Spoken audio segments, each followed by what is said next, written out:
কিতাব অবতীর্ণ হয়েছে মহাপরাক্রমশালী প্রজ্ঞাময় আল্লাহর নিকট হতে।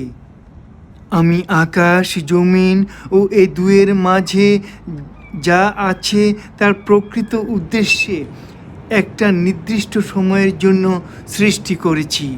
কিন্তু কাফেরগণ যে বিষয়ে তাদেরকে সতর্ক করা হয় তার থেকে মুখ ফিরিয়ে নেয়। বলো, আল্লাহর পরিবর্তে যাদেরকে ডাকো তাদের বিষয়ে চিন্তা করে দেখেছ কি? দেখাও আমাকে তারা জমিনে কি সৃষ্টি করেছে, অথবা আকাশমণ্ডলে তাদের কোনো অংশীদারিত্ব আছে কি? এর আগের কোনো কিতাব অথবা পরস্পরাগত কোনো জ্ঞান আমার কাছে উপস্থিত করো যদি তোমরা সত্যবাদী হও। সূরা আল কাহফ 2-3